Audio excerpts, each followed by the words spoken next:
கடலைப்பருப்பு பாயசம் பண்ணுறதுக்கு முதல்ல கடலைப்பருப்பை நெய்யில் வெறும் வானிலையில் வறுத்துக்கோங்க. அதுக்கப்புறம் இந்த கப்பால் ஒரு கப்பு வந்து கடலைப்பருப்பு எடுத்துக்கிட்டேன். அதுக்கு வந்து 1:3 தண்ணி ஊற்றி இப்போ வேக வைக்க போகிறேன். அப்புறம் கொஞ்சமாக தண்ணி விட்டு இதில் வந்து 1:1ங்கிற ரேஷியோவில் நான் இப்போ எனக்கு ஸ்வீட்னஸ் கம்மி வேணுங்கிறதுக்காக வெல்லத்தை நான் வந்து இதில் கொஞ்சம் மெல்ட் பண்ணுறேன். இப்போ இதை வேக வச்சுக்கலாம். இப்போ நம்ம தேங்காய் பால் எடுக்கிறதுக்கு தேங்காய் எடுத்து இப்போ இதை வேக வச்சு எடுத்து வச்சாச்சு.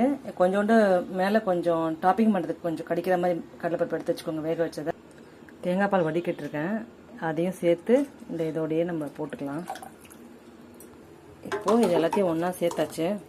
அதுக்கப்புறம் வேக வச்சதை அரைச்சிட்டு கலந்துடுங்க. அப்புறம் கொஞ்சம் எடுத்து வச்சுருந்தோம்ல அந்த பருப்பையும் கலந்துடுங்க. கலந்துட்டு மேலே கொஞ்சம் திராட்சைப்பழம், நெய்யில் திராட்சைப்பழம், முந்திரி பருப்பு எல்லாத்தையும் வறுத்து போட்டுருங்க. கொஞ்சம் வந்து நான் சாஃப்ரான் போட்டிருக்கேன். கரெக்டாக இருக்குது ஸ்வீட்டு எனக்கு. உங்களுக்கு தேவைன்னா மேலே போட்டுக்கோங்க. Bye friends. தேங்காய் பால் அரைச்சதையும் ஊற்றியாச்சு. ரொம்ப நேரம் கொதிக்க வேணாம், ஆஃப் பண்ணிடலாம். உங்களுக்கு எவ்வளோ பால் வேணுமோ அவ்வளோ விட்டுக்கோங்க. திக்னஸ்க்காக நம்ம வந்து தேங்காய் பால் அரைச்சி விட்ருக்கோம். கொஞ்சம் கொதிச்ச அப்புறம் திக்காயிடும்.